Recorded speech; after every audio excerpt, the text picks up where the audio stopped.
Բարև ձեզ, մենք ուղիղ եթերում ենք, մեզ կարող եք հետևել Հայելի ակումբի եւ Անժելա Թովմասյան YouTube-յան էջերով։ Իմ հյուրն է Հայկ Նահապետյանը, գիտեմ, որ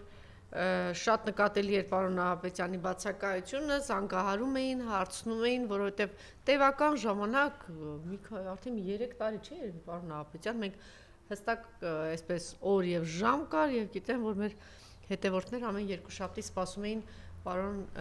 Նահապետյանի Ստեղծագործական ընդմիջում։ Այո, այդպես էլ է լինում, ստեղծագործական ընդմիջում։ Ես հույս ունեմ, որ երկուշաբթին կվերականգնվի մեր օրը, երկուշաբթի կհանդիպենք, չէ՞, պարոն Նահապետյան, որտեվ գիտեմ, որ երկուշաբթի սպասում են պարոն Նահապետյանին, քիչ մեր նախնական զրույցում այսպես խոսում ենք, ասում են պարոն Նահապետյան, այնքան հարցեր եք կուտակվել։ Իհարկե մենք այդ հարցերի հետ կապված շատ մեր բանախոսների հետ քննարկումներ ունեցել ենք, բայց անշուշտ հետաքրքիր է այդ հարցերի հետ կապված լսել պարոն Նահապետյանի կարծիքը, բայց պարոն Նահապետյանն էլ բարեկամաբար ասեց, տես միանգամից 10 հարց չտաս, դե գիտի ինձ էլի, դա սովորաբար անում է, որի ընթացքում չխանգարեմ պարոն Նահապետյանին։ Զելենսկին չունի Ռուսաստանի հետ հուշագիր ստորագրելու լեգիտիմություն, հայտնել է Ռուսաստանի Դաշնության արտգործնախարարություն, դու գիտեք դրա մասին, դրա մասին վերջին արդեն տարի ու կես է, ավելի տևական ժամանակ է։ Եվ ասեմ, որ Telegram-ի շարք ալիքներում գրում են եւ տակը հիշեցնում են, որ հիշեցնենք, որ չունի դա լեգիտիմ։ Անցյալ տարի մայիս ամսից Զելենսկու պարտականությունների կատարման ժամկետը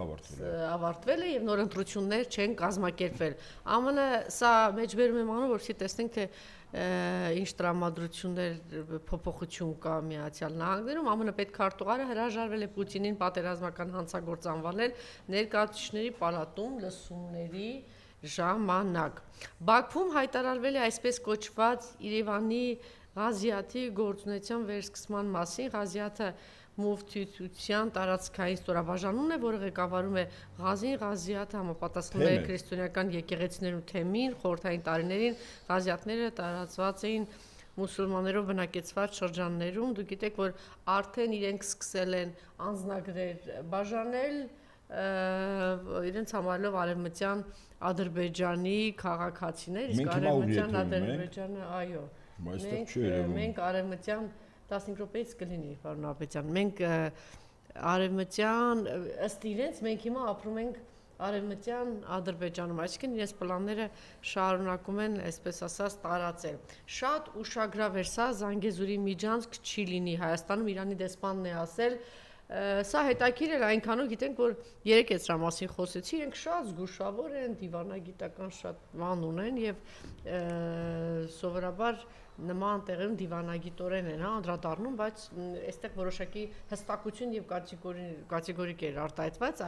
3 Սյունի կատարած այցի ժամանակ Հայաստանում Իրանի դեսպան Մեհդի Սուֆյանին մեկնաբանել է թուրք նախարարի Ադրբեջանի հետ համատեղ այսպես կոչված Զանգեզուրի միջանցք բացելու մտադրության մասին հայտարարությունը պատասխանելով լրագրողի հարցին թե ինչպես կարձագանքի Իրանը, եթե Բաքուն փորձի նրան հասնել ուժով, Սոհբանին ասել է ուժով ոչինչ չի կարող լուծել, Զանգեզուրի միջանցք չի լինի, այսպիսի պատասխան։ Ես կարծում եմ սա էլ արժե խոսել սրա մասին, սա այս ինֆորմացիան ուղղակի տարածել, Պուտինը մեր հայրենակից Մարգարիտա Սիմոնյանին պարգևատրել է հայրենիքին մատուցած ծառայությունների համար 3-րդ աստիճանի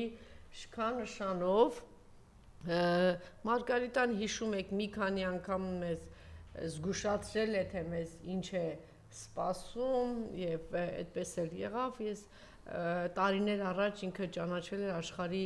ամենաազդեցիկ կանանց մեջ էր մտել Մարգարիտա Սիմոնյանը եւ կարծեմ Ռուսաստանի քաղաքացի միակ կին գործիչն է եղել, որ երբևէ մտել է աշխարհի ամենաազդեցիկ կանանց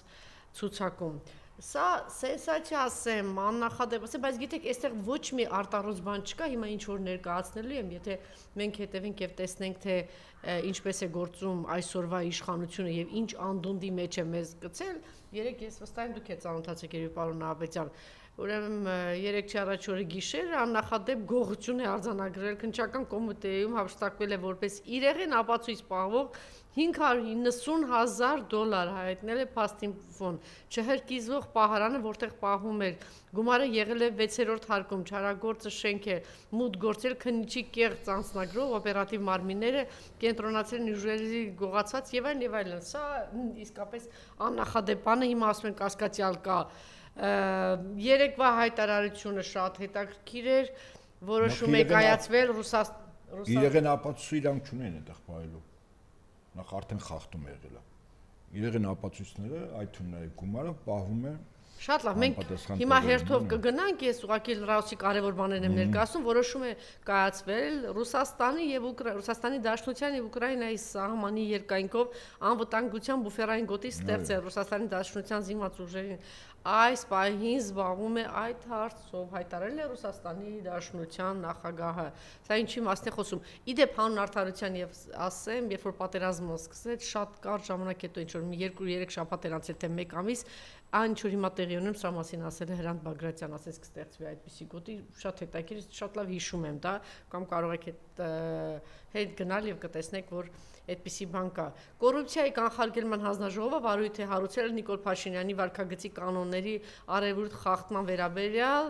ուշադրության կենտրոնում են եղել նրա համբալ, վերընկի տեղը, ներվերս շուտես, ձեզ տանելու եմ լցնեմ ԱԱԾ պատվալներ արտահայտությունը, գրել է падգամավոր Թագուհի Թովմասյանը, դե ինչպես ասում եմ, եթե սրա մասին խոսեցինք, կարելի է նայել, դու կարող եք սան չանդրադառնալ, նաև տիկինն էլ գիտեք նույն բառապաշարով, բառամթերքով հանրային գործիչների, խմբագրիրների, ավելին անշուշտ նկատի ուներ նաև նախագահներին, երբ որ Նաիրա Զոհրաբյանն ինչ-որ բաներ գրել, ասում է ինչ-որ դե դրանից 1 օր առաջ, գիտեք, երկրորդ նախագահը խոսել էր եւ ասել էր որ հիմա ամենահարուստ մարդը Նիկոլ Փաշինյանն է, դա նշանակում է ամենամեծ կոռուպցիոները եւ թալանչին Նիկոլ Փաշինյանն է, այնտեղ անուն չէր տվել, բայց պատասխանելով կամ խոսելով Նաիրա Զոհրաբյանի մասին, ասել էր որ էշնել էր ինչ որ էշ նման բաներ ասել, թե դու մյուս էշի, այսինքն մյուս նախագահի նկատի ուներ, ինչ ասեմ, այս սանձարցակին բոլոր սահմանները այլևս անցել է Էշ համբալ, տահաս, տխմար, այսպիսի պիտակավորումներ է տալիս եւ տեսեք ինչպիսի լկտի սանձարցակ ինքնավստահություն, որ ասում եմ մի վախեցեք, այսինքն ինքը իրան դրել է, չգիտեմ ինչի տեղը, մտածում ա որ բանը բոլորը սարսափած եւ վախեցած են, քո նման հրեշտակներ են, ճակերտավոր եկելու անցել, չգիտեմ ինչի ծոցը, հենց որ հանգիստ վերընկի քո տեղը ու քեզ մի երևակա իբր թե դու ընդամենը մի հրեշավոր երկիր ծախող դավաճան սրիկա տականքի զուգընկերն ես, որ ուժ ու եռանդ ես տվել, հիմա պետք է ուղակի ճշտվի այդ ուժ ու եռանդը հրեշավոր սատանայական ուժ ես տվել, որպեսզի այդ բոլոր պլանները իրագործվի եւ նաեւ մասնակից ես նրանով, որ դու բունկերում ես եղել, որտեղ դու իրավունք չունեիր լինելու եւ դու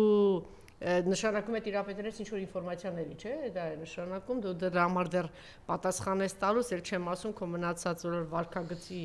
արարքների պահվածքի համար եւ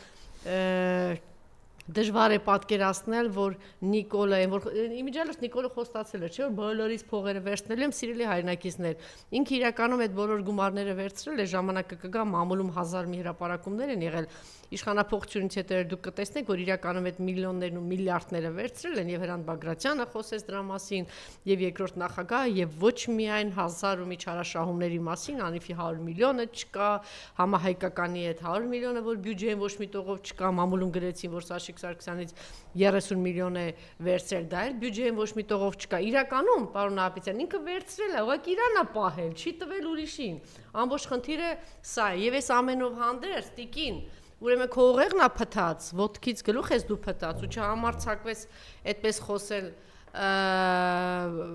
ընդհանրապես ժողովրդի հետ այդ լեզվով այդ ոճով այդպես խոսել քեզ հարիր պահի երեք համեմատում էին ասում էին այդպիսի գործի չէ ակտիվություն է դրսևորել մեր ժամանակներում եկել Գորբաչովի տիկին է որ ամեն ինչ վերցրել իր վրա բայց դեռ նա բարեկրթության շատ կոնկրետ նորմեր էր պահում եւ իրեն թույլ չէր տալիս այդպես եւ հաստատ դու չես որ դու ի վիճակի չես քո ընտանիքի անդամներին այս անդաշ ծիրակներին ի վիճակի չես եղել 30 տարում կրթելու ոչ կողակցիդ ոչ երեխաներիդ ոչ չգիտեմ ո դու օր մնաս թե դու քեզ իրավունք ես վերապահում մի ամբողջ ժողովրդի ու հանրությանը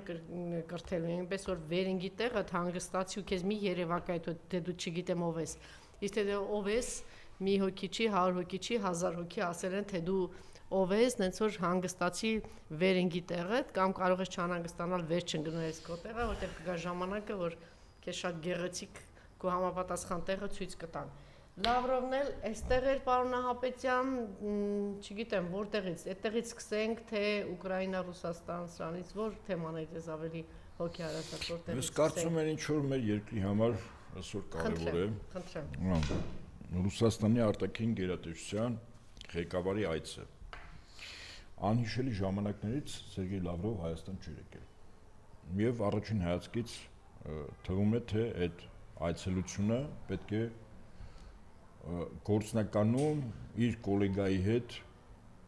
ունենար շատ կարևոր, ես կարծում եմ, ոչ միայն բանակցություններ, այլև փաստաթղթերի կնքում։ Ինչ որ 2 տարվա համագործակցության ինչ որ փաստաթուղթ են ստորագրել, բայց կարծում եմ Սերգեյ Լավրովի այցը լրիվ այլ նպատակ ուներ։ Ըստ իս 2 նպատակ է հետապնդել։ Առաջին, Սերգեյ Լավրովը մեկ անգամ եւս տվեց այն գնահատականները, որի վերաբերյալ եւ ինքը եւ Ռուսաստանի նախագահ Վլադիմիր Պուտինի մամլոխոսնակը եւ փոխվարչապետ Օվերչուկը ասել էին։ Եվ այդ գնահատականները մեսիջը ուղղված չէր իշխանություններին, որտեղ իշխանությունների քայլերին հրաշալի իրազեկված են Ռուսաստանի իշխանությունները, այլ ուղղված էր Հայաստանի Հանրապետության քաղաքացիներին եւ քաղաքական ընդդիմությանը։ Մեսիջը դա էր, առաջին մեսիջը։ Ինչ է ասվում։ Ընդ որում ուշադրություն դարձեք, օրվա իշխանությունների վերաբերյալ Սերգեյ Լավրովը ընդամենը 2 դրվագով անդրադարձավ, որտեղ ամբողջ պատասխանատվությունը Արցախի կորստի եւ Հայաստանի Հանրապետության սահմանների ուղղակիորեն ասաց, որ օրվա իշխանություններն են։ Մնացած բոլոր ձևակերպները ուշադրություն դարձեք, իշխանություն բառ Սերգեյ Լավրովի կողմից չի ասել, ասել է Հայաստան բառ։ Հարաբերությունները Հայաստանի հետ, արժեքներ, պատմություն, համատեղ պայքար եւ այդպես շարունակ։ Ես հիմա ուզում եմ այնինչ ըստ իս կարեւոր է Սերգեյ Լավրովի հետ կապված ինչ է ասել։ Եվ դա մեսիջը եւ մեր երկրի քաղաքացիների եւ քաղաքական ընդդիմությանը ինքը օրակարգ է ասել, այսինքն եթե Հայաստանում ժամ առաջ լինելու է իշխանափոխություն, ապա ըստ իս Ռուսաստանը դիտում է իշխանափոխության արդյունքում եկածնոր իշխանությունները այդ օրակարգով։ Եվ այսպես օրակարգ գանք Արցախին։ Արցախի հետ կապված Սերգեյ Լավրովը գնահատում է, որ Արցախը հանձնել են օրվա իշխանությունները 22 թվականի հոկտեմբերի 6-ին, մեկ անգամ եւս արձանագրեց, որ Արցախը հանձնել, մենք էլ ասում ենք, ծախել են Նիկոլի իշխանությունները։ Երկրորդ Իմիջիալից արձագանքը տեսեք Միրզոյանի, այդտեղ բան չկար Միրզոյանի արձագանքի մեջ։ Երկրորդ Ադրբեջանի կողմից Հայաստանի տարածքային ամբողջականությունը խախտելը եւս ուղղակիորեն դրվում էր օրվա իշխանությունների վրա, որտեղ այնինչ տեղի էր ունեցել 22-ի սեպտեմբերին ջերմուկում, ես մեկ անգամ մեծ լսողներին հիշեցնեմ, որ հաջորդ օրը Հայաստանում էր գտնվում Հավաքական անվտանգության պայմանագրի կազմակերպության շտաբի պետերի խորհուրդը, շտաբի պետի ղեկավարությամբ, որոնք տեղում ուսումնասիրել են իրավիճակը, ռազմական գործողությունների կասեցնելուց հետո, իրենց հետ որևիցե մեկը պաշտոնատար պատկան կառույցներից չի հանդիպել եւ այդ խումբը գնացել է Մոսկվա, զեկուցել են ՀԱԲ գլխավոր քարտուղար այդ ժամանակ Ստանիսլավ Զասին։ Հաջորդ օրը Ստանիսլավ Զասի պատվիրակությունն է գալիս, այդ զեկույցի հիման վրա տեղում ուսումնասիրություն, որից հետո շատ բնական էր առնվազն Հայաստանի 3 պաշտոնատար անձանց հետ պետք է լիներ հանդիպում, իրենց գնահատականների բարձրաձայնում եւ ընդհանուր հայտարարի գալ։ Չի եղել հանդիպում Փաշինյան Նիկոլի, չի եղել հանդիպում Պապիկյան Սուրոյի եւ չի եղել հանդիպում Արմեն Գրիգորյանի հետ։ Եվ մարդը ստիպված առանց այդ հանդիպումների գնում է Մոսկվա, որից հետո այդ ուսումնասիրությունների եւ գնահատումների արդյունքում հոկտեմբերին այստեղ տեղի ունենում ՀԱԲ գագաթաժողով։ Մինչ այդ կար պայմանավորվածություն, որ բացառելու համար Ադրբեջանի կողմից ցանկացած ոտնձգություն Հայաստանի ինքնիշխան տարածքի նկատմամբ ռուսական կողմի առաջարկով այստեղ պետք է դրվեին հապ դիտորդներ։ Ընդ որում, ասեմ ձեզ, Հայաստանը համաձայնություն տվել է մինչև հապ գագաթաժողով։ Հապ գագաթաժողովի ժամանակ Հայաստանը հետ է կանգնում։ Չի համաձայնվում։ Դեկտեմբեր ամսին 22-ի նույն Ռուսաստանի արտաքին գերատեսչության ղեկավարը եւ իր մամլոխոսնակը Մարիա Զախարովան բարձրաձայնում են, որ բացի դիտորդներից իրենք կարող են շփման գծի ամբողջ երկայնքով հապ խաղապահ զորքեր բերել։ Սա եւս մերժվում է։ Այսինքն այն կորուստները փաստացի, որ մենք ունենք, օրվա իշխանությունների վարած քաղաքականության արդյունքն է։ Իսկ հիմա կոնկրետ օրակարգի հետ կապված, որը Ռուսաստանի համար կարևոր է եւ այդ օրակարգի մասին մեկ անգամ եւս Հայաստանի Հանրապետության տարածքում Սերգեյ Լավրովը բարձրաձայնում է։ Ուրեմն Հայաստանի եւ Ադրբեջանի միջև թնջուկը լուծելու մի փաստաթուղթ կա, դա 4 եռակողմն է եւ ձեռք բերված պայմանավորվածությունները, որով բացառում է Հայաստանի նկատմամբ Ադրբեջանի նախագահի ցանկացած պահանջի կատարում։ Ես առնվազն թվարկեմ այդ պահանջները։ Սահմանադրության փոփոխություն, 300,000 ադրբեջանցիների վերադարձ, ռազմական տուգանք կոնտրիբուցիա, փոխհատուցում ռեպարացիա, Մինսկի խմբի լուծարում, Արցախում ինքնապաշտպանական մարտերը կազմակերպած եւ մասնակից անձանց նկատմամբ քրեական հետապնդում եւ պայմանագրի ստորագրում 4 եռակողմի կետերը կատարելուց հետո։ Սրա մասին անձամբ Լավրովն է ասել։ Հիմա Լավրովը մեզ ասում է, որ Հայաստանի նոր իշխանությունների համար, որպեսզի Ադրբեջանի ճնշումները ձեր վրա չզուգացվի, ձեր համար հիմքը 4 եռակողմն է։ Ալիևի որևիցե պահանջ այդ 4 եռակողմում չկա։ Սա արձանագրում ենք։ Անտրամաբանական է, եթե Հայաստանի օրվա իշխանությունները հոգում են եւ ի պաշտոնե պարտավոր են Հայաստանի անվտանգության եւ տարածքային ամբողջականության երաշխավորը լինել, իրենք այդ 4 փաստաթղթից պետք է կարճած լինեին, որտեղ դա է երաշխիքը, որ Ալիևի պահանջները չկատարվի։ Այնինչ այժմ պատրաստ է այսպես կոչված խաղաղության պայմանագիր, որ հետո դարձավ համաձայնագիր, դրանք շատ էական տարբերություններ են, որտեղ պայմանագիրը իրավական փաստաթուղթ է, որտեղ կողմերը եթե հետ կանգնեն իրենց վերցրած պարտականություններից պայմանագրի կետերի շուրջ, ապա կրում են պատասխանատվություն։ Համաձայնագրում չկա նման բան, կարող է համաձայնագրից դուրս գալ առանց իրավական հետևանքների։ Հիմա համաձայնագիր է դարձել պայմանագիրը։ Եվ այսպես, սա ինչ վերաբերում է Հայաստանի եւ Ադրբեջանի հարաբերություններին, ինչ վերաբերում է տարածաշրջանում կայունության ապահովմանը, ապահովում է 3 գումարած 3 ձևաչափը, որի մասին Լավրովը կրկին անգամ բարձրաձայնեց, այսինքն դրսից տղա բերել 3 դեմ են, 3 Հարավկովկասյան հանրապետություններ եւ Ռուսաստան, Իրան, Թուրքիա։ Այս 6-ի մեջ է որոշվելու։ Հաջորդը ես այստեղ ինձ մոտ նշել եմ, որպեսզի այս կարևոր եմ ՀԱՊԿ-ի, ԱՊՀ-ի եւ ԵԱՏՄ-ի վերցված պարտավորությունների կատարում։ Լավրով եւս ասաց, որ Հայաստանը պարտավոր է կարևորությունը տվեց։ Եվ ամենակարևորը, որտեղ Լավրովը փաստորեն ասեց մի միտք, որը իմ նշած Լավրովի այցի երկրորդ նպատակն է, ասեց մենք փաստացի երաշխավորնենք Հայաստանի պաշտպանության, տարածքային ամբողջականության եւ ինքնիշխանության։ Սա ինչ է նշանակում եւ ինչու այդ միտքը ասեց։ Որտեվ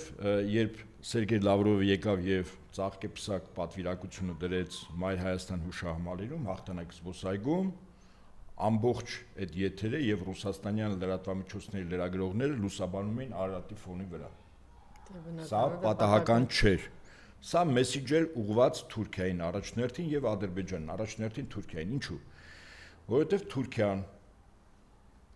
ՆԱՏՕ-ի անդամ երկիր լինելով հիմա պատրաստվում է Ռուսաստանի դեմ 3 ուղղությամբ, ոչ թե 1, 3 ուղղությամբ ճակատ բացել, ընդ որում մտնելով ռազմական բախման տիրույթ։ Առաջինը Սև ծովն է։ ՆԱՏՕ-ն բավականին լուրջ սպառազինություն են կենտրոնացրել ՆԱՏՕ-ի անդամ երկրներ Բուլղարիայում եւ Ռումինիայում, ինչպես նաեւ Թուրքիայում։ Այդ երեք պետությունները Սևծովյան ավազանի երկրներ են։ Երկրորդ, երբ ԱՄՆ-ի նախագահը օրեր առաջ հանդիպեց Սիրիայի ժամանակավոր կառավարության ղեկավարի նախկին ահաբեկչի հետ, դրանից ընդամենը 2 օր հետո ռուսական ռազմականների վրա Սիրիայում սկսեցին հարձակումները։ Եվ մենք գիտենք, որ Սիրիայում իրական գործառույթները երկու պետության վրա են դրել՝ Իսրայելի եւ Թուրքիայի։ Կա որոշ հակասություններ, այդ հակասությունները փորձ է արվում չզոքացնել, ընդ որում այդ բանակցությունները գնում են Բաքվում, օրեր առաջ Բաքվում եղել է փակ եւ գաղտնի հանդիպում Սիրիայի, Թուրքիայի, Իսրայելի եւ Ադրբեջանի օպերատիվ բանակների, օպերատիվ կառույցների ղեկավարների միջեւ։ Եվ երրորդ ուղղությունը, որտեղ Թուրքիան կարող է նախաձեռնել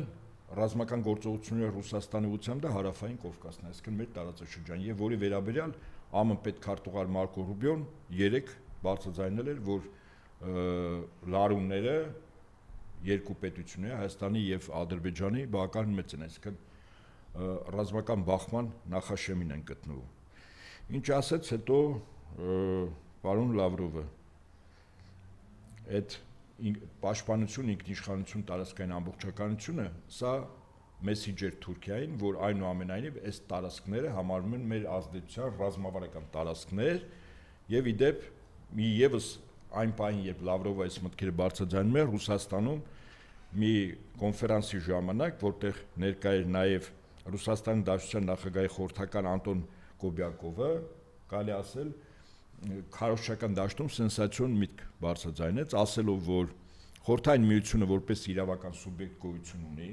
որը ճիշտ է ասում, ես հիմա հիմնավորեմ, ցանկացած պետության կազմավորում եւ լուծարում այդ պետության բարձրագույն մարմնի որոշմամբ է լինելու։ Խորհրդային Միության բարձրագույն մարմինը դա ժողովրդական դեպուտատների համագումարն էր։ Համագումարում չի եղել որոշում Խորհրդային Միության լուծարման վերաբերյալ։ Բելովեժյան պայմանավորվածությունները 3 խորհրդային հանրապետությունների ղեկավարների դա առ ոչինչ է։ Եվ այդ տրամաբանությամբ նույն Կոբյակովը մեկնաբանեց, որ Ռուսաստանի եւ Ուկրաինայի հարաբերությունները լարումների դաշտի եւ ռազմական բախումների տեղերում դա ներքին հարց է։ Եվ հիմա ես դա պրոյեկտում եմ արդեն մեր տարածաշրջան Հայաստանի եւ Ադրբեջանի միջեւ ցանկացած հարաբերություններ այդ տրամաբանությամբ Ռուսաստանը դիտում է որպես ներքին հարց։ Ասեմ ձեզ, հիշեցնեմ, որ ժամանակին, երբ Ռուսաստանի Դաշնության նախագահը գնահատում էր այնինչ տեղի էր ունենում Ուկրաինայում, երկու կարևոր գնահատական տվեց։ Առաջին, որ Ուկրաինան Լենինի ստեղծած պետությունն է։ Այդ տրամաբանությամբ Ադրբեջանը եւս Լենինի ստեղծած պետությունն է, այսինքն առաջին արհեստական պետությունը, որի հիմքերը միգուցե եւ կար եւ ստեղծել են։ Եվ երկրորդ, ասես ցանկացած հանրապետություն ինչ սահմաններով որ մտել է խորհրդային կազմի մեջ, այդ սահմաններով պետք է դուրս գա իրեն որևիցե մեկը նվեր չի տալու։ Դա վերաբերում էր Ուկրաինային, ուշադրություն դարձրեք, իսկ Ուկրաինան այդ ժամանակ Նովորոսիան, որտեղ հիմա ուղակի կռիվներ ա գնում, դա Ուկրաինայի մաս չէ, դա եղել է ցարական Ռուսաստանի մաս։ Եվ Ղրիմը։ Հիմա սա պրոյեկտում են մեր իրականության վրա։ Պատկերացրեք, եթե Ադրբեջանը անկախ պետություն է, Ադրբեջանում առնվազն երկու սուբյեկտ իրենը չի այդ տրամաբանությամբ։ Դա Նախիջևանի ինքնավար հանրապետությունը եւ Լեռնային Ղարաբաղի ինքնավար մարզը, դա Ադրբեջանի հետ կապ չունի, որտեղ իրենք սուբյեկտ են, իրավունքի սուբյեկտ են։ Ուզում եմ ասել, որ բայց դրա հետ միասին նաեւ պատկերացնում ենք թուրքական ռազմաբազաների եւ Թուրքիայի ներկայությունը այլևս Ադրբեջանում եւ նաեւ Իսրայելի ներկայությունը։ Հիմա ես պրոյեկտում եմ։ Այսինքն ես ասում եմ մի վիճակ, որտեղ Ռուսաստանի ղեկավարությունը ինչպես է գնահատում։ Եվ մի շատ կարևոր փաստի մասին, որը այդպես մատների արանքով կարծում եմ մեր եւ տեղեկատվական եւ փորձագիտական շրջանակները նայեցին, ինչու Ալիևը մայիսի 9-ին, որ խոստացել էր Մոսկվա գնալու հաղթանակի 80-ամյակի տոնակատարությանը մասնակից լինելու, ոչ թե ներկա գտնվելու, չգնաց, այո, ինձ դա հրապարակավ բարձրաձայնել էր։ Հիմա ուշադրություն դարձրեք ամսի 9-ին ինչով է զբաղված Ալիևը։ Գնում է Շուշի։ Ուրեմն Արցախի Խանաբադ գյուղում բացում է անասնաֆերմա։ Ընդ որում այդ ֆերմային պահվում են ոչ միայն ոչխարներ, այլև խոզեր։ Սա պատական չեմ ասում, որովհետև այնուամենայնիվ Ադրբեջանը իսլամ դավանող երկիր է եւ խոզը իրանց համար պիղծ կենդանի է համարվում։ Հիմա ուրեմն Ալիևի համար կարևոր է այն օրը, որը աշխարհի շատ պետությունների համար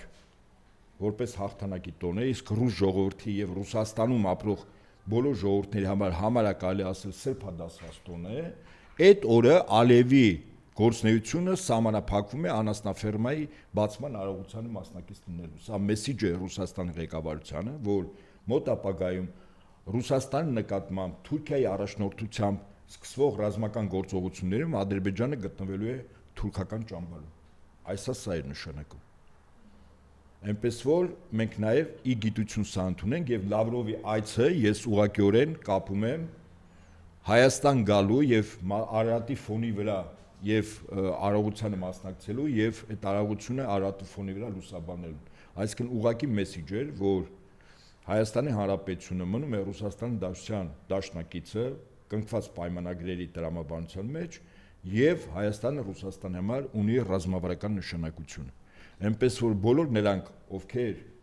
փորձ կանեն Հայաստանի ինքնիշխան տարածքի պաշտպանության եւ անվտանգության սպառնալ, գործ կունենան ուղղակիորեն Ռուսաստանի հետ։ Եթե դրանել ավելացնենք, որ այդ հայտարարությունից հետո, ինչպես դուք նշեցիք, Իրանի Իսլամական Հանրապետության դեսպանը Միջև բայց ասեցին, որ փորձ արդեն այլևս արել են եւ տարածք վերցրել են Հայաստանի Հանրապետությունից եւ ՀԱՊԿ ոչինչ չի արել։ Հացը հնչեց։ ՀԱՊԿ-ի պատասխանը ինքը շատ հստակ տվեց։ Ուրեմն այդ տարածքները մի փոքր հիմա բաց է։ Ադրբեջանը կարող է ներկայացնել ջերմուկի մոտ, որ դա իր հանրապետության տարածքներն են։ Ավասիկ սա GPS-ը, սա էլ քարտեզները։ Հիմա ասեմ ինչու մասնակի Ադրբեջանը ճիշտ կարող է լինել, որտեղ 1994 թվականի մայիս 12-ի հրադադարի հաստատումից մինչև 2022 թվականի սեպտեմբերը ջերմուկի դեպքերը եւ Հայաստանի զինված ուժերը եւ Ադրբեջանի մեկ-մեկու տարածքներ են վերցրել, բարձունքներ են վերցրել եւ տարածքներ են վերցրել ռազմական տեսանկյունից առավելություն ապահովելու նպատակով եւ դա իրողություն է։ Այնպես որ երբ որ Ադրբեջանը ասում է դա իմ տարածքն է, ես եկել եմ իմ տարածքն եմ վերցրել, այո, քանի որ չկա դելիմիտացիա, դեմարկացիա, սահմանները գծված չեն, հա, Ադրբեջանի այդ հարցը դա արդյոք իր տարածքն է, թե իր տարածքը չի, վիճելի է։ Այսինքն հարցական է, այնպես հաստատ չի, բայց որpիսի դրանից հետո Հայաստանից որևիցե տարածք չվերցվի եւ այդ տարածքների վերաբերյալ բնականաբար դելիմիտացիա եւ դեմարկացիայի արդյունքում կերևա դա Հայաստանի տարածքը թե Ադրբեջանի, Ռուսաստանի ղեկավարությունը ինչ առաջարկ արեց, ՀԱՊԿ-ի այդ ղեկավար կազմը շտաբի պետերի խումբը եւ գլխավոր քարտուղարի խումբը ինչ եզրակացության եկել, որպեսզի այլևս Ադրբեջանը նման ոտնձգություններ չանի մինչև դելիմիտացիա եւ դեմարկացիայի ավարտը, իրենք առաջարկում էին սահմանում ամբողջ շփանգծում, որտեղ սահման չկա, հայ-ադրբեջանական շփանգծի ամբողջ երկայնքով տեղակայվեին ՀԱՊԿ-ի դիտորդներ։ Մեկ ամիս հետո Ռուսաստանը առաջարկ է անում, որ ոչ միայն ընդ որում դա Մարիա Զախարյանը բարձրաձայնում, որ լինեն նաև ՀԱՊԿ խաղապարներ։ Եվ ամենակարևորը, որ Սերգեյ Լավրովը փաստորեն մինչ այդ ասել էր եւ այս անգամ էլ հաստատեց, փաստացի, քանի դեռ 4 երրակողմը կյանքի չի կոչվել եւ դրա մասին ինքը բարձրաձայնել էր վաղօրոք, որովհետեւ խաղաղության պայմանագիր կնքելը ճիշտ չի, քանի դեռ ձեռք բերված գրավոր եւ բանավոր պայմանավորվածությունների արդյունքում չեն կատարվել այդ կետերը։ Դա մեզ համար շատ կարեւոր է, որտեղ դրանով միանգամից փակվում է Ադրբեջանի նախագահի բոլոր պահանջները, անօրինական պահանջները, հաղթող պետության պահանջները, որը հիմա ինքը բարձրաձայնում է եւ որին ականջալուր եւ խելոք կերպով Փաշինյանը փորձում է այն ինչ որ արեց Նիկոլը Արցախի գլխին, այսինքն գնալ եւ ինչ որ միտեղ վաճառել, ծախել եւ ստորագրել եւ փաստի արժեվ կանգնեցնել նույն Ռուսաստանի Դաշնությանը։ Ես կարծում եմ այդ վտանգը, այո, դուք ճիշտ եք նկատում, այդ վտանգը կա, այո։ Եվ այդ վտանգը կանխարգելելու համար կոնկրետ Հայաստան եկավ ըստ էության ընդունեց Ռուսաստանի Դաշնության նախագահ եւ Լավրովը, դա շոկային էր, մարդը գնացել է իր ձեռքով հանձնել է Արցախը, տարածքը, դա իրենք ասացին, որ դա մեզ համար բան է։ Հիմա իրենք արդեն, չգիտեմ, իրենց համար սպասելի է կամ մեզ համար։ Այդ վտանգները կա, հաշվի առնելով։ Կարող է Հայաստանը մի օր զարթնենք եւ տեսնենք ստորագրել է։ Բայց ես ասացի, չէ, կոնկրետ Լավրովը երբ որ Հայաստան եկել ասած է, ունի, այս բոլոր կետերի հետ համաձայնում է խաղաղության անունը, Հայաստանի վերջն է դա։ ես դրա համար եմ ասում, որ Լավրովը երբ որ եկավ, այն ինչի մասին ինքը բարձրաձայնեց, ՀԱՊԿ-ի, ԵԱՏՄ-ի, ԱՊՀ-ի, 3 գումարած 3 ձևաչափի, դելիմիտացիա դեմարկացիայի, պայմանագրի համար հիմք պետք է հանձնարար 4 երրակողմի կետերը, ոչ թե Ալիևի պահանջները, այս բոլոր իմաստն է, որպեսզի կանխարգել են Ադրբեջանի կողմից կամ պայմանավորված, Փաշինյանի հետ կամ չպայմանավորված ագրեսիայի արդյունքում տարածքների Կարող է սողացող խաղաղության պայմանագրի տակ սողացող հանձնման տանել Նիկոլը Հայաստանի Հանրապետությունը։ Ոչ թե կարող է ինքը տանում է։ Ասենք համաձայնի նրան, որ 300,000 ադրբեջանցիները ընդունենք բայց որի անվտանգությունը, աշխատանքը, ընդ որում 300,000 Ալիևը ասում է դա 88-91 թվականին դուրս եկածներն են։ Իմիջիայլոց հայկական կողմից քար լռություն հասկանալի է, որ տական կապիկար երկիր հանձնող սրիկաներ են այս իշխանությունը։ Եվ նաև ընդդիմադիր բանից, բայց 500,000 հայերի մասին խոսք չկա, որ Ադրբեջանում ապրել են, չգիտեմ, մենք գուցե։ Մենք։ Ուրեմն ես կարծում եմ, այստեղ Նիկոլա համարցակվի Ալիևի դեպի շրջան։ ոչ թե մենք ասենք, որ քանի որ Ադրբեջանը 300,000 Քանի որ չէ, դա փաստ է։ Մի վարքյան։ Քանի որ Ադրբեջանի նախագահը ասում է, որ 300,000 դի վերադառնա, ես համոզված եմ, որ դա 300,000 թիվ չի, 300,000 իրեն գնահատում են, որ այստեղից դուրս են եկել։ Նրանց ժառանգներով կարող է դա լինի 1-1.5 միլիոն։ Պլյուս դրան իրենց անվտանգությունը ապահովող ուժեր, ասկե 1 միլիոն բերում լցնում է Հայաստան, ասում է դե ուրեմն ես իմ երկիրն է, գնացիք։ Ուրեմն արձանագրում ենք հետեւյալ իրողությունը, որովհետեւ Ալիևի ապօրինի պահանջները կյանքի չկոչվի, Սերգեյ Լավրովը շատ հստակ ասել է. Հայաստանի եւ Ադրբեջանի միջև հարաբերությունների կարգավորումը, ճանապարհների բացումը, կոմունիկացիան եւ այլն պետք է հիմնված լինի 4 երրակողմով։ 4 երրակողմում որևիցե ձևով ոչ Միջանցքի մասին խոսք կա, ոչ 300,000 վերադարձի մասին խոսք կա, ոչ այստեղից մարդկանց նկատմամբ քրեական հարուցում եւ հետապնդում լինելու մասին խոսք կա, ոչ կոնտրիբուցիայի, ոչ ռեպարացիայի, ոչ Մինսկի խմբի լուծարման մասին։ Այս այն ինչ որ ասում է Ալիևը, դրանք թեման փակում է Լավրովի այս ասելով։ Այսինքն Լավրովը, Սերգեյ Լավրովը ասում է, որ Հայաստանի ապագա իշխանությունների համար, մեզ համար կարևոր է այս մոտեցումները։ Ընդ որում նաև անուղղակի ես կարող եմ այդպես գնահատել, որ իրենք ասում են, մենք անձերի վրա անձերով չենք թիրախավորում, օրակարգով ենք թիրախավորում։ Այսինքն եթե Հայաստանում քաղաքական ուժ կամ ուժերի դաշինք, որոնք այս օրակարգով, որի մասին ես բարձրաձայնել եմ, խոսքը Սերգեյ Լավրովի մասն եմ ասում, առաջին դեմքով եմ ասում, ապա մեզ հետաքրքիր է կոնկրետ այդ մոտեցումները։ Շատ այդ վտանգի մասին, որ ես հարցրեցի, հետո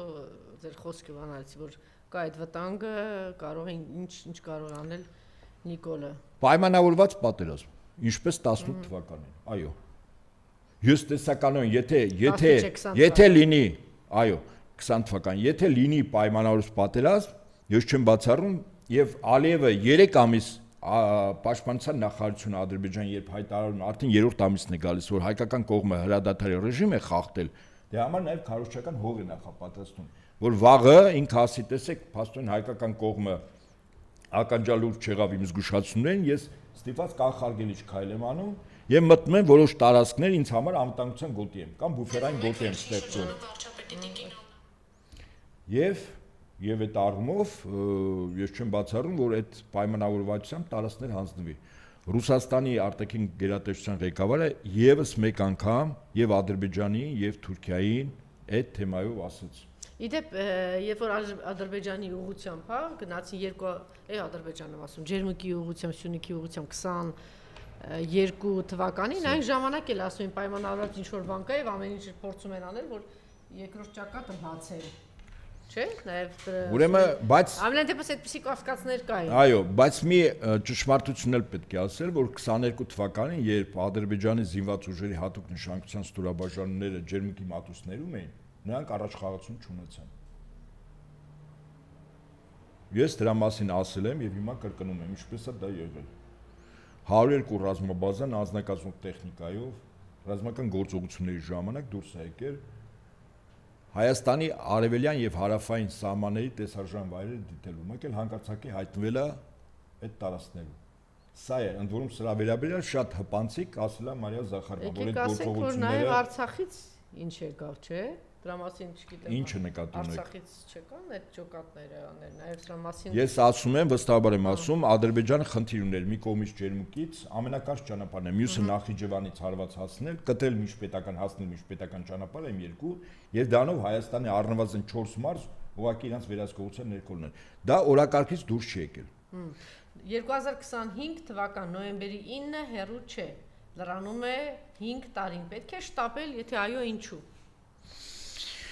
Պայմանագրի 5 տարին է լրանում։ Այո, այդտեղ եթե պայմանագրի կետերում Եվ շատ գործիչներ ասեն պիտի կարճել հենց նոյեմբերի 9-ի պայմանագրից։ Ուրեմն նոյեմբերի 9-ում եթե կողմերից մեկը, ընդ որում նոյեմբերի 9-ի փաստաթղթում եւս սա կարեւոր է մեկ անգամ եւս հիշեցնում եմ, կա երկու կողմ, որը այդ պայմանագրի առաջին կետն է ասում։ Ռուսաստանը կողմ չի։ Կողմ է Հայաստանը եւ Ադրբեջանը։ Եվ միայն մի փաստաթղթում 22 թվականի հունվարի 11-ի պայմանագրում է, որտեղ հանձնաժողովների ստեղծման մասին է խոսք գնում, որտեղ Ռուսաստանը կողմ է, այսինքն Ռուսաստանը ունի ձայնի իրավունք որոշումների կայացման վրա։ Նոյեմբերի 9-ի փաստաթղթում կողմը երկու պետություն է, Հայաստանը եւ Ադրբեջանը։ Ռուսաստանը այդտեղ հաշտարի դերակատար է, հա, խորհրդատվական այսպես ասենք։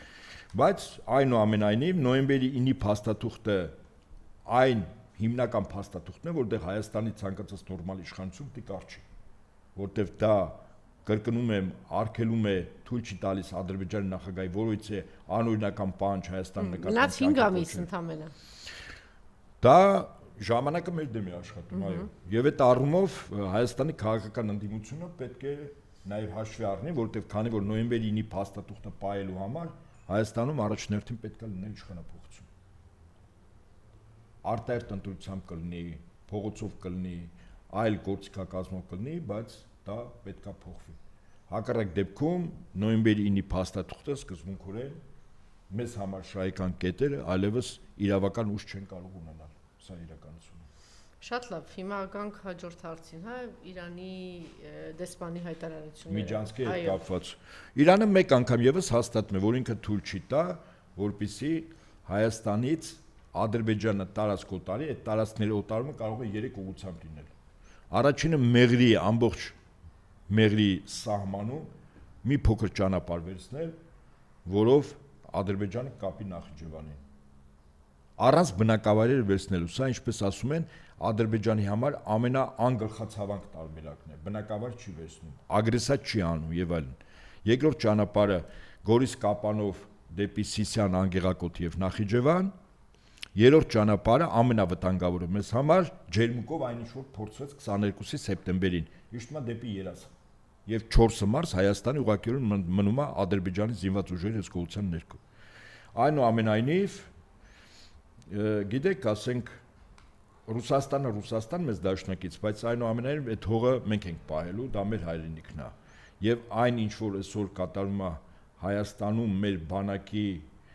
կորուստների վերականգնման պահով ես տրամագծորեն հակառակ կարող եմ ասել, իրավական ակտեր ընդունում, որտեղ մեր բանակը պետք է լուծարվի։ Այն իրավական ակտեր եւ այն փոփոխությունները, որտեղ դու փողով կարող ես բանակից ազատվել, դա անթույլատրել է պատերազմող երկրում։ 3 կառավարությունը հաստատել է, ես դրա մասին բարձրաձայնելով հիմա անպայման ուզում եմ ասել, բանակի լուծարման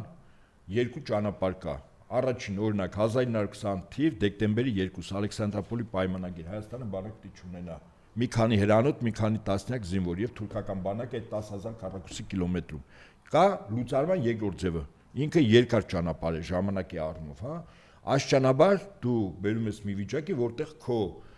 բանակում ծառայող չկա։ Հիմա մեր բանակը 2 սկզբունքով է կազմվում։ Առաջինը ժամկետային զինծառայողներ, երկրորդ պայմանագրայիններ։ Մենք վարձու բանակ չունենք, որ դրսից հրավիրենք, դա մեծ գումարներ է, ինչև է։ Հիմա ժամկետային զինծառայողներին պատական չէր, որ մեզ մոտ 2 տարի էր ընտրված ծառայության ժամկետը։ Օրինակ, երբ 48 թվականի Իսրայել պետությունը ստեղծվեց, հաշվի առնելով Իսրայելի եւ իր ոչ բարեկամ հարևանների զինվածությունը, ծառայության ժամկետ դրվեց ժամկետային զինծառայողների համար 8 տարի արական սեռ, 6 տարի իքական սեռ, որպեսզի թվականակը բավականացնի այդ երկիրը պաշտպանելու համար։ Հիմա մեզ մոտ 2 տարի է։ Ես օրինակ եմ բերում, 2 տարի զորակոչված զինծառայողների մեծ մասը անցնում են ուսումնական զորամասերով, 6 ամիս, 5-ից 6 ամիս, որից հետո եթե իրենք կցագրված են պահպանություն իրականացնող սահմանային զորամասերում, մի քանի ամիս իրենք մարտական հերթապահության այբուբենին են ծանոթանում, ոչ պատասխանատու հաստիկներ են զբաղեցնում, մինչև իրավիճակը տիրապետեն եւ յուրաքանչյուր զինծառայողի առջեւ դրվի մարտական խնդիր, որոնք իրենք արդյունավետ կատարեն։ Այսինքն առնվազն 9 ամիս է պետք, որպեսզի զորակոչված զինծառայողը որպես զինվոր լինի շարքային կոչումով, թե սերժանտ կոչումով, մարտական խնդիր կատարի։ Հիմա մեզ մոտ ուշադրություն, մեզ լսողների ուշադրություն հրավիրում, ասում են, կարող ես 1 ամիս ծառայել, 20 միլիոն դրամ վճարել եւ ազատվել։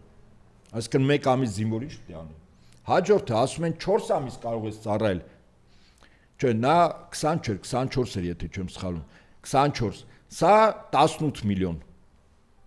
4 ամիս ես ծառայում, 4 ամիս ինչ տան։ Ես օրինակ բերեցի, չէ, 7-8-9 ամիս, որ մարտական հերթապահություն իրականացնի։ Ուրեմն 4 ամիս ծառայում ես, 18 միլիոն վճարում ես, զորացրվում ես։ 16 տարեկան մինչև մեր երկրի քաղաքացիների վրա արական սեռի արդեն պարտք է դրված։ Ասում են, եթե դու զորակոչվես, այդ 16 միլիոն պարտքը դուրս է գալիս, եթե չես ուզում զորակոչվես եւ քաղաքացիություն փոխում ես 16 տարին լրացած, եւ քեզ չեն զորակոչում 18-ին լրացած որպես ժամկետային զինծառայող, 15 միլիոն ես վճարում։ Այսինքն, ունևոր խավին ասում են, ձեր զավակները կարող են չծառայել, գումարը վճարեք բյուջե, իսկ այդ բյուջեից մենք գիտենք, չէ՞ ոնց է լափելու։ Այնպես չէ, որ այդ բյուջեն մտավ գումարը արդյունավետ ծախսվելու է։ Սա առաջին։ Սա ինչ է նշանակում, որ չունևոր խավը, տեսնելով, որ ունևոր խավը չի ծառայում, իսկ պատերազմող երկրում ամենակարևորը սոցիալական արդարությունն է։ Կապ չունի ղեկավարի զավակ է, թե շարքային քաղաքացու, հավասար ուսուսի տված, որպես եղբայրներ, որպես բանակի զինծառայողներ պետք է ծառայեն։ Հարուստի երեխաները չեն ծառայում, չունևորների զավակները պետք է ծառայեն։ Ինչ են անում չունևորները։ Ամեն ինչ անել են, որ իրենց զավակները չծառայեն։ Օրինակ, ունենալու են ձեռքի տակ ինչ ունեն, ասենք մի հատ տուն ունեն, կարող է մի հատ էլ մեքենա։ Վաճառեն, որպեսզի իրենց զավակները չծառայեն։ Այսինքն ժամկետային զինծառայողներ որպես այդպեսին։ Կամ Հայաստանից փախցնեն։ Դե հիմա այդպես չէ, դու պետք է վճարես, քեզ իրավունք է տրվում չծառայելու, պետք է գումար տաս։ Առաջ սողանցներ կար, իբր գիտության ծարավ ուսանողներ էին ուղարկում տարբեր բուհերի ցանկար, որտեղ կարող էր սովորել, գալ ու չծառայել։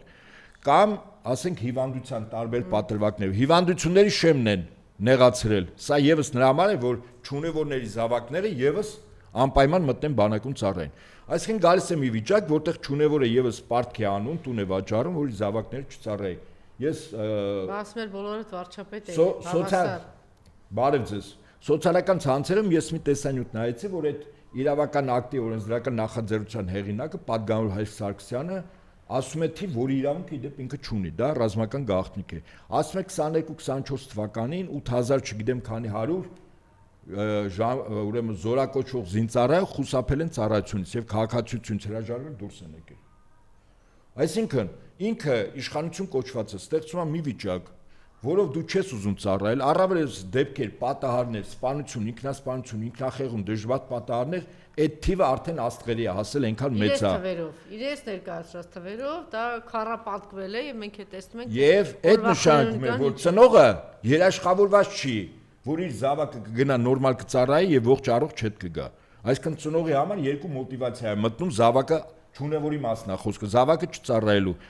Առաջին, որ անարդար վիճակը, հարուստի զավակը, ունևորի զավակը չի ծառայում, իրեն ինչու պիտի ծառայի, ընե պատերազմող եղում։ Եվ երկրորդ,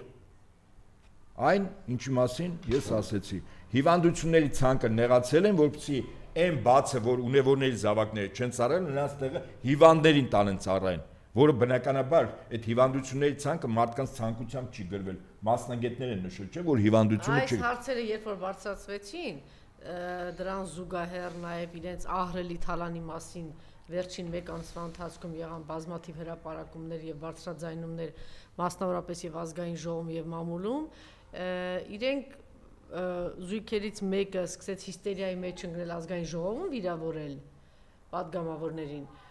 իսկ տիկինը սկսեց ասել էշեք, ոչիլեք, ինչ եք, տխմար եք, չգիտեմ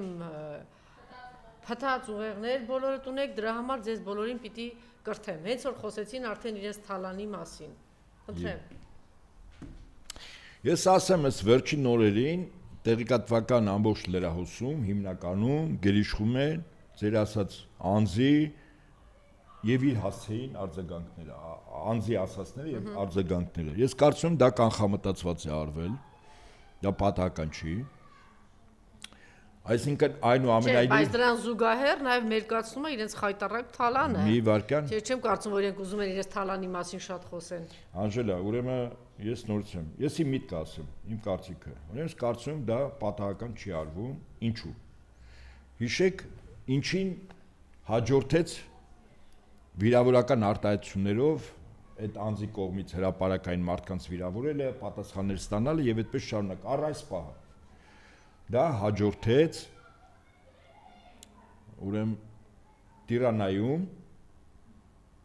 մի հանդիպմանը, որտեղ ներկա էր Փաշինյան Նիկոլը, Ադրբեջանի նախագահը, Թուրքիայի նախագահը եւ մենք տեսանք այն խայտարակությունը, որը տեղի ունենում այդտեղ։ Եվ այո, մեր լրահոսը եկա մի վիճակ, որտեղ մարդիկ աշճանաբար, այդ թունայ փորձագիտական շրջանակները որակում էին, որ Հայաստանում թուրք-ադրբեջանական օկուպացիոն ռեժիմի կոլաբորանտ կամ կամակատար կառավարություն, այսինքն Փաշինյան Նիկոլը ուղղակիորեն կատարում է Ադրբեջանի եւ Թուրքիայի նախագահների հանձնարարականները Մակրոնի խավորությամբ։ Այն Անձրևանոց ֆայլն էլ պատահական չէր, դեպ ասեմ ձեզ, Փաշինյանը երբ գծնեց իբր Անձրևի մի քանի կաթիլ Մակրոնի վրա չընկներ։ Եվ այդ թեման ինքը այստեղ լուրջ գեներացիայի ժամանակ երկու օր այդ թեմայով խոսեցին Փաշինյան Նիկոլի եւ իր վարչակազմի մեծ թշնամի պետությունների կամակատար լինելու մասին հերթական եւ լուրջ հիմնավորումներով տեղեկատվություններ տարածվում Հայաստանի լրատվական հոսքերով։ Եվ չգիտես ոնց, չգիտես ինչու, երկու օր հետո երրորդ օրը միանգամից ձեր ասած անձը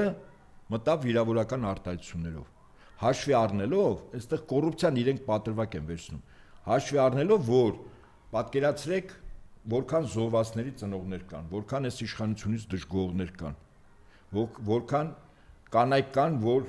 անձնապես չեն տանում, հա, այդ ձեր նշած անձին։ Այսինքն արձագանքը ակնհայտ էր, որ ուժերի հարաբերակցությունը, եթե նայում ենք մի անձ մի կողմից է խոսում, Եթե ինքը խնդիր էր դրել վախեցնել բոլորին, այսինքն ոնց վախեցնել, որ այսինքն մարդկանց որ վիրավոր, չէ, այդպես չի։ Մարդը եթե մեկը ուրեմն վախեցնող է։ Կստանաք, այլևս չգիտեմ ինչ, այսպեսի ինչ որ բաներ էր ասում, հետո էլ վերջում այնքան ինքնավստահ ու բան վիճակում, ասում դե լավ, դե մի վախեցեք, որտեղ փտած ուղեղներ ունեք։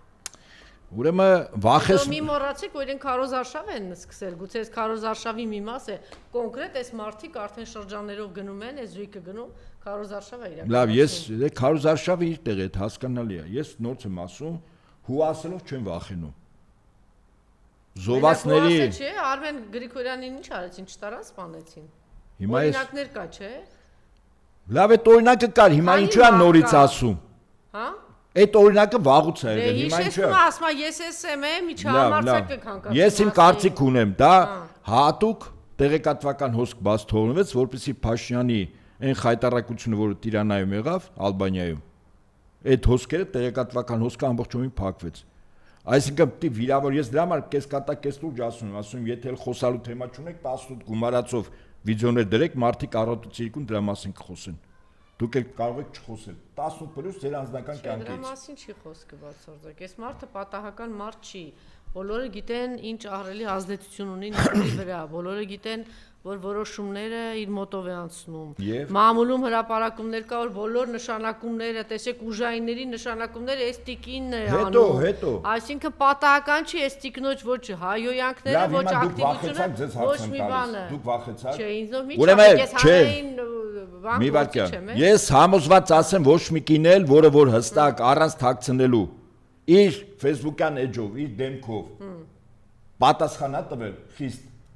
որից մեկն չի վախեցել։ Այս մարդիկ արդեն հետաքնող լրագրող են տանում փակում է, այսպիսի բան կար։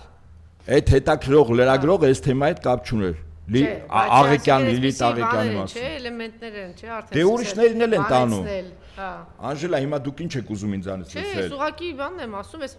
Դուք ձեր կարծիքը ասեցիք, ես իմ ասեցի։ Ես իմ կարծիքը չեմ ասում, ես ընդամենը որոշակի պնդումներ եմ անում, հանրային տրամադրություններից եւ Ես էլ ասում եմ, որ մարդիկ չեն վախում։ Այդ իրանք են առավոտից երկում վախեցած ման գալիս։ Փաշինյան Նիկոլը նայ, քանի դե ասեցի, քանի 100 հոգով է ման գալիս։ Ինքը իրանք են վախեցած։ Ու իրանք շատ լավ գիտեն, որ իրանք վերջը այդքան բարի չլինելու, ինչքան իրանք են մտածում, որ պահագա ճողոպրելու են այդ թալանացնել վայելեն։ Վախը իրանք սրտերում է նստած, ոչ թե մեր։ Ոչ մեր զովասների մայրերի, ոչ արդարացի կեցված դրսևորողների, ոչ է մեկի սրտում էլ վախ չկա։ Վախը իրանց մեջ է։ Վախը գիտեք ինչի արտահայտությունն է, սովորաբար։ Երբ որ սխալ արարք ես անում, գիտակցում ես այդ սխալը, այսինքն մեղքի զգացողություն կա։ Եվ մտածում ես, միտքս ավարտեմ, Անժելա, եւ մտածում ես, որ հատուցում է գալու։ Իրավական կամ ոչ իրավական, բարոյական։ Վախը տեղից է առաջանում։ Հիմա նայեք, իրենք անարդար են, ու իրանք հրաշալի գիտեն, որ անարդար են։ Իսկ նա ով արդար է եւ կեցված կա դրսեւորում, իր սրտում վախ չկա։ Այնպես որ իրանք են վախեցած։ Պարոն Ապետյան, դրան ավելացրեք նաեւ տգիտության հետևանքը նաեւ վախը։ Այս տիկինը որ իրան հորժորջում է իբրև ամբողջ ազգին որոշել է կրթել, չգիտեմ ինչ անել, նաեւ ինքը բան կրթվելու լուրջ բան ունի։ Այդ տիկինը արժի որ այդքան խոսենք մենք։ Իհարկե արժի, որտեղ այս տիկինը բունկերում ինքն է որոշումներ կայացրել եւ կարեւոր տեղերում է։ Եվ ինչքան անտեսեք էս կնոջը, այս դուք ինչը կասկածում եք, որ բոլոր որոշումները ինքն է կայացնում։ Այսօր ուժայինները ղեկավարները ովքեր են։ Ով է նշանակել ուժայինների ղեկավարներ։ Դե ասեք Նիկոլը։ Ես կարծում եմ ավելի կարևոր հարցեր կար, քան այդ անձի ուժայինների ղեկավարները ովքեր են։ Այն մարդիկ, ով որ նշանակել է Աննան, մարզպետների, քաղաքապետներ, չգիտեմ ինչ նշանակումներ էլի ասում են պայմանավորված է միայն իրեն։ Իրավական ստատուս ինքը չունի, Փաշինյան Նիկոլ ունի, այսօր Փաշինյան Նիկոլը ազդեցություն ինքն է որոշում։ Եւ հետո այս վիճակում ենք, որտեվ այդ տիկինը այդպեսին է, որտեվ այդ հանդուրժել ենք, որ այս տիկինը բունկերում լինելուց հետո մի հատ էլ գա միջևա որոշում կայացնի։ Ես էլ ասում եմ, մարդիկ չեն վախում։ Ասում եմ, որ պետքա թիրախը ճիշտ ընտրել շատ հաճախ։ Ինչ հաճախ։ Որ թիրախը նաև ինքը պիտի լինի, որտեվ ինքն է որոշում կայացնում, եւ ինքն է ազդեցիկ, ինքն է նշանակումներ անում։ Այդ առումով եւ մի հատ էլ բանը հոխորտում։ Այլ բանախոսների, որոնք ուղղակիորեն իր անձը, իր որա, ես նորից եմ կրկնում։ Վստահ չեք, որ ուժայինների այս նշանակումներն ինքն է կատարում։ Ես վստահ եմ, որ Հայաստանում բոլոր ուժայինների նշանակումը Բրիտանիայից Լոնդոնի որոշմամբ։ Ցուցակ ընդեղից է գալիս, այո։ Իրենք չեն որոշում, ով լինի պաշտպանության նախարարություն, արտաքին հետախուզության պետ, ով լինի դատախազ, այդպես չի, որտեղ գնահատում են, որ Հայաստանը թուրք-ադրբեջանական օկուպացիոն ռեժիմի կոլաբորանտ կառավարությունն է ներկայացնում։ Այո, իրենք ունեն դերակատարում։ Կարողացան ստվերել են խայտարակությունը, դա ինչպես ստորացած էր ինքը, բանը Ալիևի արչև, Էրդողանի արչև մատով կանչում էր։ Ես էլ ասում եմ, այդ խոսակցությունները, ասում եմ, այդ խոսակցությունների բուն նպատակը։ Հիմա մենք չենք ստվերում, գալիս ենք այս թեմային։ Ոչ մտածեն, ստվերեցին եւ մենք չենք խոսում, այս ապակերը տեսեք։ Ես դրա համար հորդորում եմ այդ թեման վերարցացել։ Հիշել, ինչ պայմանավորվածություններ,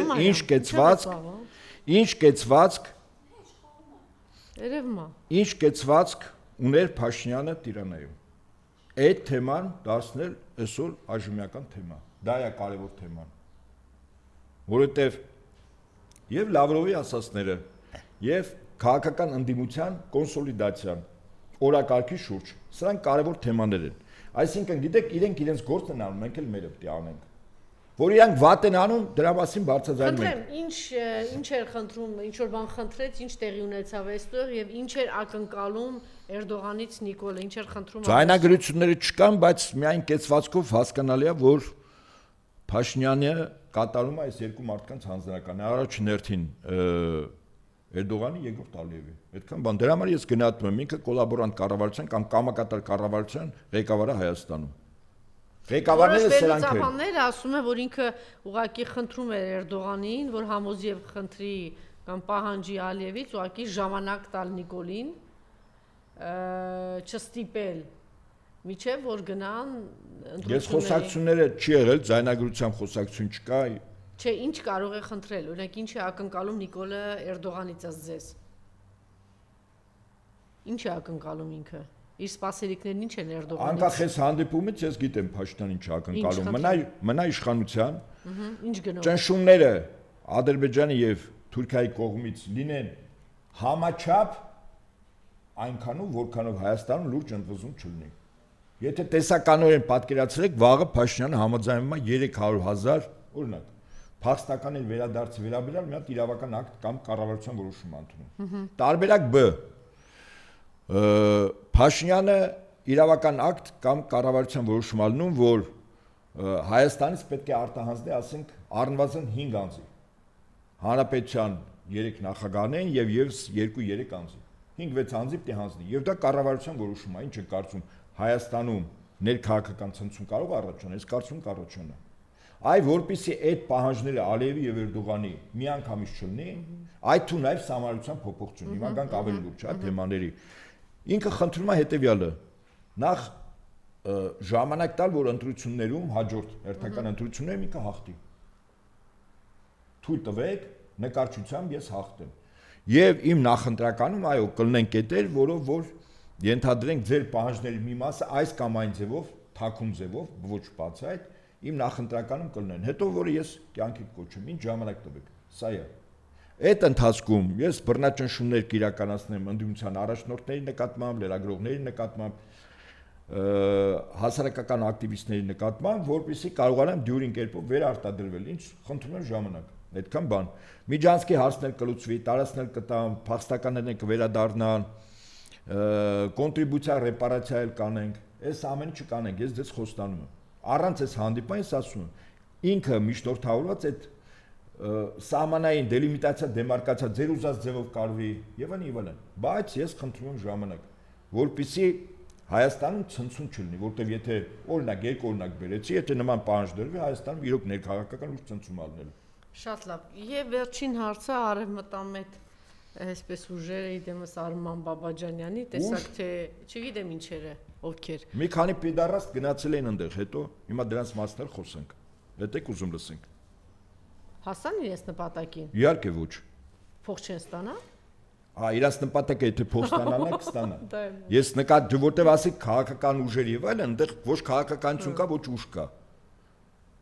Եվ դրա համար եմ ասում, որ փողի առումով այո, վճարները ստացել են։ Եթե իրենց նպատակը դա էր։ Բայց եթե այդտեղ լիներ մի քանի հազար քաղաքական ուժերի ներկայացուցիչներ, որոնք արդարացի պահանջ ներկայացնեին, հիմնավոր պահանջ, մի հատ հայտարարություն, ասուլիսներ, քարոզչական հող, այսինքն քաղաքական գործընթացը դա է, կար նման բան, չէ։ Ընդամենը այո, գնացին կանգնեցին 2 կոպեկ փող ստացան։ Կստանան, այսինքն այդ նկարների Կամ էլ ստացել էին արդեն։ Կամ էլ ստացել էին արդեն։ Տորում իշխանության ներկայացուցիչները սկսեցին իրար հերթ չտալով հայտարարել, որ ԵԱՏՄ-ից դուրս չեն գալիս, այս մաքսային միությունից դուրս չեն գալի, բայց ամեն ինչ ինչի համար է։ Մի կողմից Եվրոպա ասում են, չգիտեմ, գալիս են, մի կողմից էլ այսպես խելոք խոնար հայտարարում են, որ դուրս չեն գալիս, մնում ենք։ Հայկական ժողովրդական մի հեքիաթ կա Սուտասանի մասին, որը անընդհատ երբ որ անասուն է տանում, պահում, հարածացնում, դից գոռում է հրդե, մարդիկ գալիս են, որ հրդեա որտեղ հանգցեն, պարզվում է սուտ է ասում։ Հետո մի օր որ իսկապես հրդե է լինում, բղավում է հրդե, էլ չեն գալիս, ասում են սուտ է ասում, իրապես հրդե է ավերում է։ Հիմա սրանք քանի որ Սուտասան են, այսինքն սրանց որից է, ինչպես ասում են, կրակին ցախտնել չի լինի։ Ինչ է Ռուսաստանը սրանց նոր գիտի, կամ սրանց ստերը։ Եթե դու Եվրամիության հետ որևիցե խաղեր չես տալիս, պարտավորություններ չես վերցրել, ինչու ես հիմա հայտարարում։ Ընդ որում մենի չոր ասել են ճիշտ է, Արադ Միրզոյանը ճիշտ բան ասում։ Ասում է իհարկե Եվրամիության կողմից ես հիմա ասեմ։ Ասում է Հայաստանի Հանրապետությունը Եվրամիության անդամակցության հայտ չի ներկայացնում, ճիշտ է ասում։ Բանակցություններ չեն վարվում, ճիշտ է ասում։ Բայց հիմա եթե այս ամեն ինչը չեն անում, ինչ կապիկություն եք անում։ Այսինքն իրականում իրենք արհեստական կեղծ օրակարգեր են մտցնում։ Արևմուտքի հետ խաղեր են տալիս։ Մակրոնի անձրևանոց է պահում, հա։ Այլասերվածների համաժողովը Հայաստանում լինում, որին իդեպ օրեր առաջ եղել է, որին նաև զեկուցով հանդես է եկել ձեր նշած անձը։ Արման Բաբաջանյանը։ Ոչ, նախկին նշած անձը, Տիկինը, որ ասում եք Հայաստանում բացարձակ իշխանություն ունի։ Իհարկե։ Այսինքն իրենք հիմա 100 միլիոն ինքը ամեն ինչ խառնել է, իրան թվում է, որ ինքը Նիկոլի վրա բացարձակ իշխանություն ունի, բոլորի վրա բացարձակ իշխանություն ունի, բոլորին կարող է սարսափեցնել իր արևին բանը։ Անժելա, օրինակ պատկերացնում եք Հայաստանում ոչ ավել, ոչ պակաս համաշխարհային բանկը 100 միլիոն դոլար փող է տալիս Հայաստանում զբոսաշրջությունը զարգացնելու համար։ Ակնհայտ է, չէ՞, փողը լափելու են։ Իսկ ինչի համար են տալիս, որ լափեն։ Իհարկե մի մասը վերադարձը հատկատա լինելու, վստահաբար, հա։ Մեծ մասը։ Մեծ մասը։ Այն մնացածն էլ իրենք թղթի վրա գրելու են, բայց որpիսի իրենց այդ գործարքի գնան, սրանց ասում են, ասեք հավատարմությամբ, որ մերն եք։ Գործընթաց սկսեք, ռուսների դեմ քայլեր արեք, քարոզչական գործընթաց սկսեք։ Արման Բաբաջանյան եւ այլն գնացեք պլակատ պահեք, որովհետեւ այդ փողերը գան։ Այդ փողերի մի մասը հատկատա գնալու տվողներին։ Մի մասն էլ իրանք թղթերի վրա գրելու են դուրս գրել։ Ուղղակի այս իրանց արևին է շուստրի այս խաղերը էլի հիմա Ռուսաստանը դա չգիտի թե արևմուտքը չգիտի։ Մի օր առաջ գնում է Կրեմլ, հաջորդ օրը գնում է։ Միակ մարդն ա եղել, որ եւ այնտեղա ներկա եղել եւ այնտեղա ներկա եղել։ Չի եղել ուրիշ մարդ, որ երկու տեղներ գնա եւ մասնակցի։ Ժողովուրդը մի հատ կարճ ձևակերպում ունի, ով ասում է մեջտեղ, մարմինը 4 տեղ։ Հիմա սրանց մարմինը 4 տեղ է, բայց 4 տեղից էլ ընկնելու է։ Մենք այս հարցը երևի շատ երկար ժամանակ կքննարկենք, որտեղ սա մեր ողբերգության ամենամեծ բանն է, Արցախի կորուստը։ Ի վերջո սա Նիկոլի եւ այդ թիմի տհասության, քաղաքական տհասության, տգիտության հետևանքներ, որ իրենք ոգևորվեցին, որ չէ, այսպես ասեմ, որ Ռուսաստանը պատերազմի մեջ է եւ իրենց արևին իբր այնքան խելոք են, հեսա Ռուսաստանին տեսեք արևմուտքը ոնց է տապալելու, մենք է գնանք արևմուտքի հետ պայմանավորվենք, Արցախը նվիրենք տանք, հետո Հայաստանը չաղ ու բախտավոր արևմուտքի տակ կապրի։ Սա էր թե ուղղակի այսպես ասած քաշով 5 միլիարդով Արցախը ծախսեց։ Ես չգիտեմ ինչքանով։ Չէ, որտեղ ուրիշ երրորդ բան չկա։ Կամ ինքը տես տահաս անասունները մտածում էին, որ այս արևմուտքը կհաղթի, Ռուսաստանը դե գնում է հետնել տանք այս Արցախից պրծնենք, այստեղ նստենք չաղ ու բախտավոր արևմուտքը գամ էս, չգիտեմ, բայ կամ էլ ծախել են։ Ես չգիտեմ, ուրիշ կա երրորդ տարբերակ Արցախը գործել։ Ձեր ասած առաջին դեպքում ինքը փորձում է այդպես ներկայացնել, որ դե հիմա կռիվ ա եղել, պարտվել ենք, ինչ ա եղել, մեղավոր են բանակը, սպաները, հրամկազմը, զինվորները, դասալիկները, դա համար պարտվել ենք։ Փաշինյանը այդպես է ներկայացնում։ Ես այդպես չեմ ասում, ես ասում եմ ինքը հատուկ տարավ պարտության, պայմանավորվածության, այդ խավորների, Մակրոնի, ինչա, Միշելների խավորությամբ տարավ տվեց Արցախը։ Տվեց, որտեղ քաղաքականապես տգետ անասուններ մտածում էր, որ հեսա Ռուսաստանը պարտվում է, արևմուտքը կրած ունի, մենք գնանք արևմուտքի տակ, այս տանք ու դրանից հետո չաղ ու բախտավոր կապրենք։ Ես սրա մասին ասել եմ 2018 թվականի հունիս ամսին, երբ որ սա նորեր եկել իշխանության, ասի Փաշինյանին բերել են իշխանության Արցախը պատերազմով հանձնելու, ասել եմ 18 թիվ։ Որին ժամանակ Փաշինյանը կիսաաստվածացած վիճակում էր մեր ժողովրդի մոտ։ Այս մարդը կոնկրետ խնդիր ա լուծել։ Ես տեսականորեն չեմ բացառում, որ այո, նաև դրա վրա գումար աշխատել, հաշվի առնելով, որ Ադրբեջանի նախագահը նախորդ իշխանության ղեկավարին առաջարկ արել է։ Սա փաստ է, հա, եւ դրա վերաբերյալ Բելարուսի նախագահը ասել է, հա։ Դե ծրարի մասին ինչի, էլի մարդիկ են ծրարներից խոսել։ Դե հիմա վերելակային դիվանագիտությունից, վերելակից ու ծրարներից։ Ես դա չեմ բացառում, բայց Էմիրատներից եւ այլն։ Դե համար ամեն ինչ պետք է անել, որ Փաշինյանը ողջ մնա իշխանափոխությունից հետո անպայման, որից այլ երկրում չլինի եւ այստեղ քննչական մարմինները իրականացնեն օպերատիվ հետախուզական միջոցառումներ բացահայտելու թե ինչպես եղավ, որ այս անձը արեց սխալ քայլեր, ինչպես եղավ, որ 44 օրյայի սկզբում պետական ռազմական գաղտնիքները եթերով բացում ինքը, ինչպես եղավ, որ բանակը կազմաքանդելու եւ կառավարելիությունը զրոյացնելու համար ջոկատներ էր հանձնարարականով եթերով տալիս ջոկատներով գնացեք կռիվ, երբ որ դա բանակի կառավարումը ուղղակի զրոյացնում է ջոկատային կռիվ, չէ՞։ Այս բոլորը հարցեր են, որտեղ քննչական մարմինները հիմնականում առաջին հերթին զինվորական քննիչները, ռազմական քննիչները, այս բոլոր հարցերը Փաշինյանին եւ ոչ միայն իրեն շատերին տալու են, եւ որի պատասխաններից արդեն པարզ կլինի,